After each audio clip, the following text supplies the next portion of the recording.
오늘 말씀은 시편 78편 26절에서 39절까지 말씀입니다. 육체의 일은 바람이라 라는 제목으로 함께 나누겠습니다. 하나님은 우리에게 하나님의 축복을 허락하시길 원하십니다. 하나님은 축복의 하나님이시며 보호자이시며 우리를 사랑하시는 하나님이십니다. 우리를 창조하셨기 때문에 우리를 창조하신 그 목적과 그 은혜를 온전히 베풀어 주시기를 원하십니다. 하나님의 사랑받은 존재로서 하나님의 인도하심을 받는 존재로서 우리는 살아가게 되는 것이죠. 그러나 떠나는 것은 우리입니다. 그리고 순종하지 아니하고 오히려 내 생각과 내 기준에 맞춰서 하나님을 판단하는 어리석은 자리에 있는 것도 우리의 인생의 모습입니다. 오늘 시편 기자는 하나님 앞에 우리가 어떠한 태도로 살아가는 것이 진정한 하나님의 형상 닮은 사람으로서의 하나님의 사람으로서의 마땅히 행할 바인가를 선포하는 장면입니다. 26절 말씀부터 보면 이렇게 나와 있습니다. 그가 동풍을 하늘에서 일게 하시며 그의 권능으로 남풍을 인도하시고 먼지처럼 많은 고기를 비같이 내리시고 나는 새를 바다의 모래같이 내리셨도다. 그가 그것들을 그들의 진중에 떨어지게 하사 그들의 거처에 두르셨으므로 그들이 먹고 심히 배불렀나니 하나님이 그들의 원대로 그들에게 주셨도다. 하나님이 그 노예로 있으면서 심히 괴로워서 하나님을 찾던 이스라엘 백성을 기억하셨습니다. 그래서 이집트에서 하나님이 건져주셨어요. 그들의 노예 상태에서 이제 약속의 땅 가나안 땅을 향하여 하나님이 이끌어내십니다. 그리고 광야길을 걷게 되는 것이죠. 그리고 하나님의 약속대로 가나안 땅에 들어가게 됩니다. 그런데 광야길이 그렇게 쉬운 길이 아니었습니다. 하나님께서 그 사막 가운데서 공급해 주지 않으시면 살 수가 없었습니다. 그러니까 그 광야길은 하나님의 공급의 길이다 라고도 해석을 할 수가 있습니다. 내가 어려움을 당하는 것 같고 내가 고난 중에 있는 것 같지만 우리는 가나안 땅을 향해 가고 있는 사람들인 거예요. 그리고 그것을 이기도록 공급하여 주시는 분은 하나님이십니다. 사막에서 먹을 것도 공급해 주시고 하나님의 뜻을 나타내 주시고 용기를 주시고 힘을 주시고 하나님의 백성 삼아 주셨습니다. 그렇게 이스라엘 백성을 광야를 지나게 하셨습니다. 그리고 하나님께서는 원대로 주셨다는 것은 생명을 유지하여 주셨다는 것이죠. 그래서 하나님의 나라를 이룰 수 있는 그런 기회를 허락하여 주셨습니다. 그렇지만 30절 말씀부터 보면 그러나 그들이 그들의 욕심을 버리지 아니하여 그들의 먹을 것이 아직 그들의 입에 있을 때에 하나님이 그들에게 노염을 나타내사 그들 중 강한 자를 죽이시며 이스라엘의 청년을 쳐 엎드리셨도다. 이러함에도 그들이 여전히 범죄하여 그의 기이한 일들을 믿지 아니하였으므로 하나님이 그들의 날들을 헛되게 보내게 하시며 그들의 횟수를 두려움으로 보내게 하셨도다. 하나님이 공급하여 주셨는데 감사함이 없는 거예요. 우리가 인생을 살아가면서 매 순간마다 하나님이 공급해 주셔서 살고 있는데 어느 순간이 지나면 내가 잘하는 줄 알아요. 그리고 내가 무언가를 하고 있다고 생각합니다. 믿음이 좋아도 순간순간 그런 교만한 마음이 들어올 때가 얼마나 많은지 모릅니다. 어떨 때는 하나님 없이는 안 됩니다 하다가 어떨 때는 내 힘으로 살아가고 있는 것처럼 그렇게 어리석은 생각 속에 빠질 때가 있어요. 그런데 하나님은 그런 우리의 연약함을 모르시는 분이 아니십니다. 그런데 우리가 너무 지나친 거예요. 우리가 하나님이 호흡 주셨다는 것을 매일마다 감사합니다, 감사합니다, 감사합니다 이렇게 고백할 수는 없겠죠. 그러나 우리가 내 깊은 영혼의 고백 속에서 하나님이 나를 인도하여 주신다는 그 믿음 때문에 온유함과 나눔과 베품과 사랑으로 살아가는 그 모습 자체가 하나님 앞에 증거가 됩니다.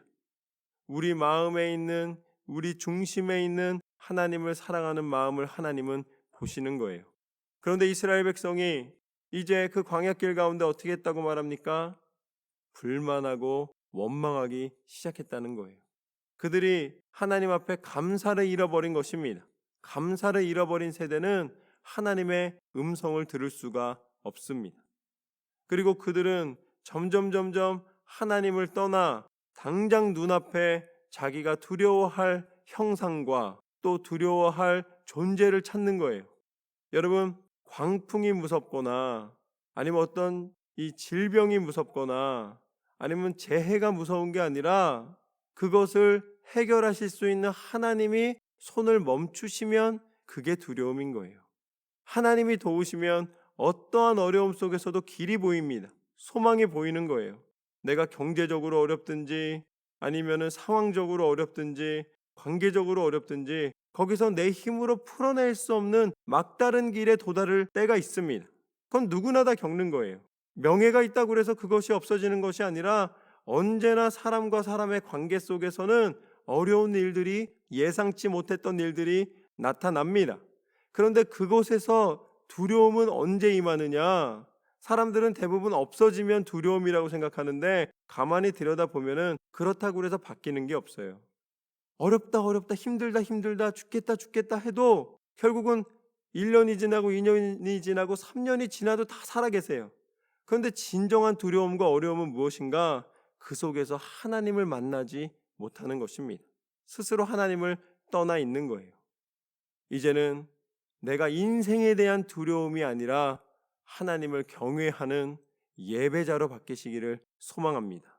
그곳에서 진정한 축복과 은혜가 하나님으로부터 옴을 고백드릴 때에 그 어려움은 더 이상 어려움이 아니라 훈련으로 바뀌게 됩니다.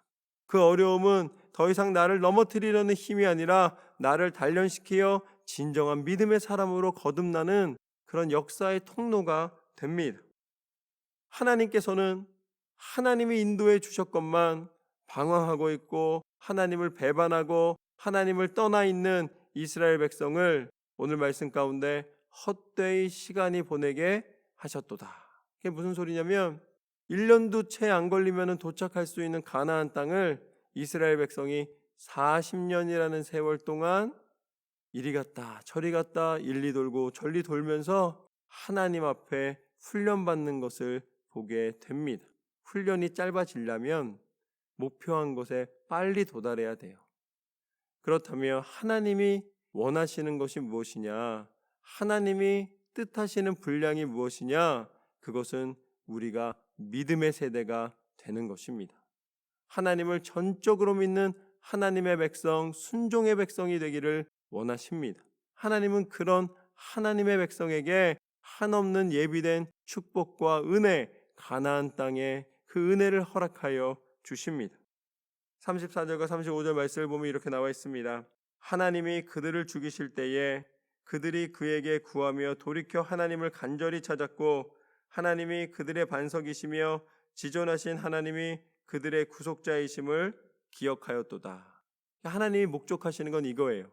그냥 헛되이 시간을 보내는 게 목적이 아닙니다. 하나님은 그것을 통하여 오늘 말씀처럼 하나님이 전능하신 하나님이심을 기억하게 하십니다.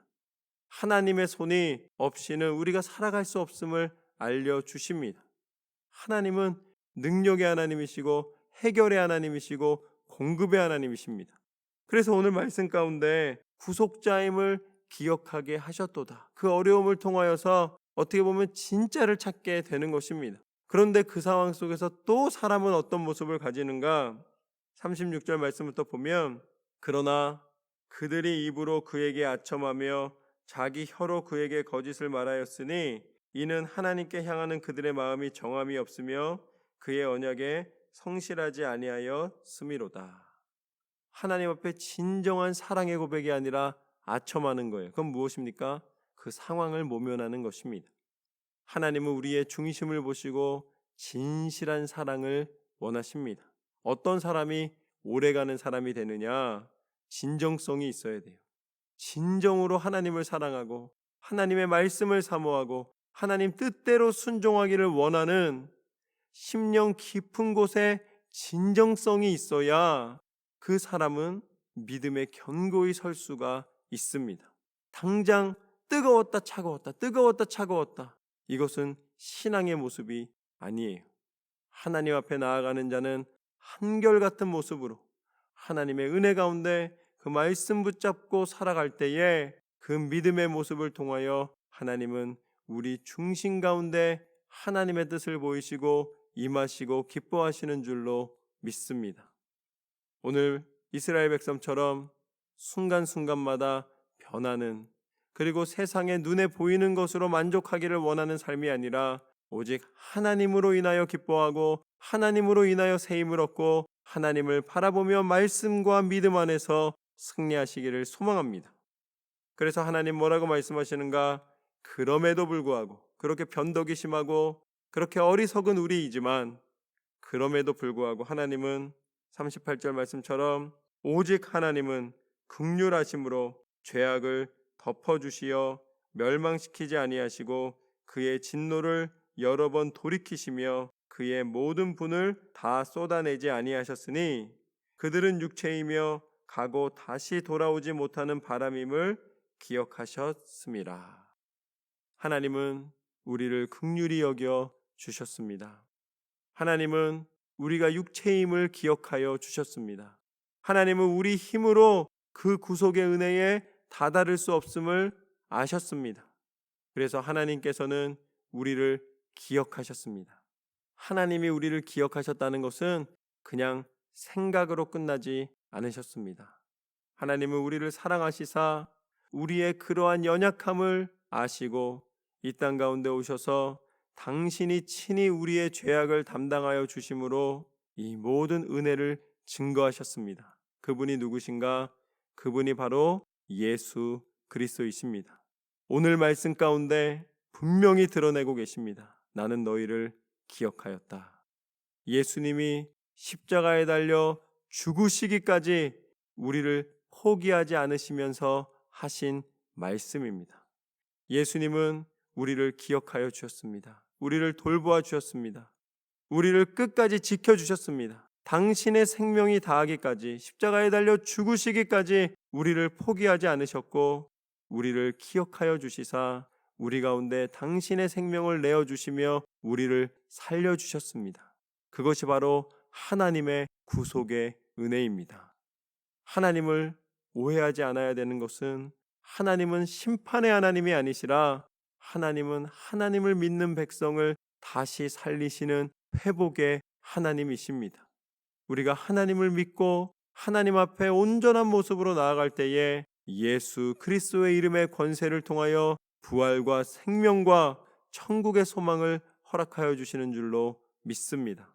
가장 선한 길, 가장 귀한 선물을 이미 허락해 주셨기 때문에 하나님을 바라보는 우리는 죽음도 두려워하지 아니하며 오직 바람과 같은 육체를 잡는 인생이 아니라 견고한 믿음의 성 하나님의 천국을 바라보며 하나님의 뜻대로 순종하여 승리하는 줄로 믿습니다. 이것을 가능케 하시기 위하여 이 땅 가운데 오셔서 친히 우리를 사랑하여 주신 예수 그리스도의 그 사랑과 은혜, 그리고 이제 예수님은 하나님 우편에 앉아 계시고 예수님께서 우리 가운데 성령 하나님을 보내주셔서 우리가 다시 한번 영적으로 깨어 이 모든 것을 알게 하여 주시고 세상에 돌아가는 모든 이치 속에서 감정에 치우친 인생이 아니라 내 영이 깨어 하나님의 계획하심과 하나님의 뜻하심을 분별하여 한 걸음 한 걸음 영적인 삶을 살게 하시는 하나님의 계획과 섭리, 이 모든 것이 하나님의 뜻 가운데서 날마다 고백되어지고 날마다 하나님을 높여드리는 저와 여러분의 삶이 되시기를 소망합니다. 오늘 시편 기자의 고백과 같이 육체의 모든 일은 바람과 같이 지나가나 하나님의 말씀의 능력과 하나님의 뜻하신 바는 반드시 이루어지리라. 하나님의 손에 붙잡힌 바 되어 승리하는 저와 여러분의 삶이 되시기를 주님의 이름으로 축원합니다. 하나님은 여러분과 함께하여 주시는 줄로 믿습니다.